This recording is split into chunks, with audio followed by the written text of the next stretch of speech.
Assalamualaikum warahmatullahi wabarakatuh. Perkenalkan, nama saya Rizal Basri dengan NIM F01210006. Saya di sini ingin membahas tentang satu pendahuluan. Pemimpin itu mempunyai sifat, kebiasaan, temperamen, watak, dan kepribadian sendiri yang unik dan khas, sehingga tingkah laku dan gayanya yang membedakan dirinya dari orang lain. Gaya atau style hidupnya ini pasti akan mewarnai perilaku dan tipe kepemimpinannya. Kepemimpinan merupakan kekuatan inspirasional, kekuatan semangat, dan kekuatan moral yang kreatif yang mampu mempengaruhi para anggota untuk mengubah sikap sehingga mereka searah dengan kemauan dan inspirasi pemimpin. Padahal semestinya pemimpin merupakan sosok yang menjadi teladan panutan bagi yang pemimpinnya. Kepemimpinan adalah proses mengarahkan dan mempengaruhi aktivitas-aktivitas tugas dari orang-orang dalam kelompok kepemimpinan. Berarti melibatkan orang lain, yaitu bawahan atau karyawan yang dipimpin. Menurut Kartono dalam kurun 2010, balas kurun pemimpin itu mempunyai sifat kepemimpinan, temperamen, watak, dan kepribadian sendiri yang unik, khas, sehingga tingkah laku dan gayanya yang membedakan dirinya dari orang lain. Gaya atau style hidupnya ini pasti akan mewarnai perilaku dan tipe kepemimpinannya, sehingga dapat memunculkan beberapa tipe kepemimpinan.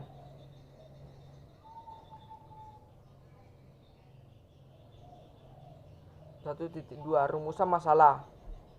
Metode. Jenis penelitian. Pendekatan yang dilakukan dengan cara menelaah teori-teori, konsep-konsep, asas-asas yang berkaitan dengan yang dibahas dalam tulisan ini. 2.2 Sumber data.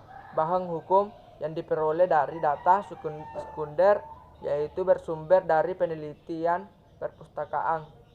2.3 Teknik pengumpulan data.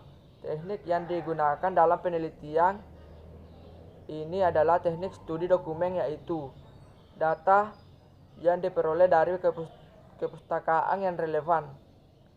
2.4 Teknik analisis. Keseluruhan data yang telah didapat akan dianalisis secara kualitatif atau dikenal dengan analisis deskriptif kuantitatif, di mana keseluruhan data yang terkumpul atas akan dianalisis secara sistematis. 3. Hasil dan pembahasan. Pemimpin dan menentukan gaya kepemimpinannya harus mampu menyesuaikan dengan situasi, kondisi pada waktu yang tempat tertentu. Pemimpin yang menyelesaikan perilaku.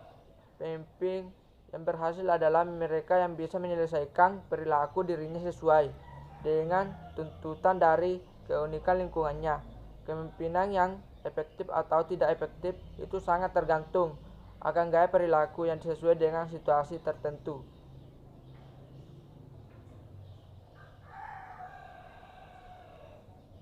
Menurut Sigian, ada 5 kategori gaya kepemimpinan yang dapat digunakan seorang pemimpin, yaitu A. Tipe autokratik. B. Tipe paternalistik. C.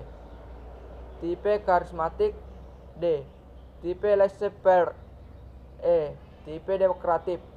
Itulah 5 tipe pemimpin.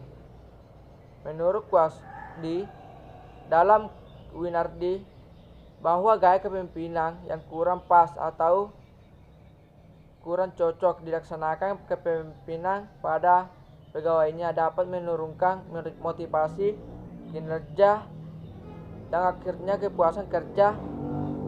Senada dengan itu, Winardi mendefinisikan pemimpin adalah seorang yang karena kecakapan pribadinya dengan atau tanpa pengangkatan resmi dapat mempengaruhi kelompok yang dipimpinnya untuk menggerakkan usaha bersama ke arah pencapaian sasaran-sasaran tertentu. Secara garis besar, pendekatan atau perspektif tertentu kepemimpinan terdiri dari 1. Teori sifat. Teori ini lebih menekankan pada aspek kepribadian seperti intelektualisasi, emosi, keadaan fisik (usia, tinggi dan berat badan) dan sifat-sifat pribadi lainnya. Teori ini memusatkan perhatian pada dua aspek perilaku pemimpin dan gaya-gaya kepemimpinan. Aspek pertama menekankan pada fungsi yang dilakukan pemimpin dalam kelompoknya agar kelompok berjalan dengan efektif. Seseorang harus melaksanakan dua fungsi utama, yaitu a.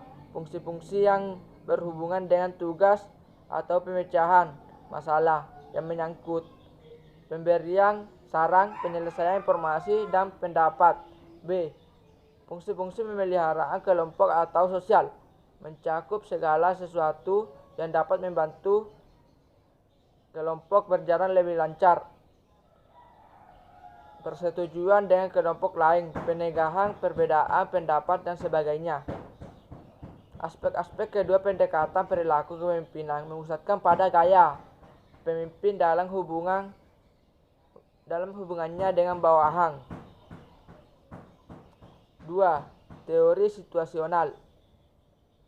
Pendekatan situasional kontingensi menggambarkan bahwa gaya yang digunakan tergantung pada faktor-faktor seperti situasi, tugas, organisasi, dan variabel lingkungan lainnya. Teori situasi yang terkenal adalah Robert Tenenbaum dan Warren H. Schmidt dan lain-lain. 3. Teori perilaku menggambarkan perilaku spesifik, membedakan pemimpin dan kesimpulan. Inovasi manajemen kepemimpinan dalam pengelolaan perguruan tinggi diintegrasikan yang di dalam nilai 18 karakter bangsa, merupakan konsep ajaran agama dan budaya yang dianut, namun kenyataannya trennya mengadopsi gaya kepemimpinan pola dari barat yang ternyata belum tentu cocok dengan budaya yang ada di masyarakat kita. Sekian, Assalamualaikum warahmatullahi wabarakatuh.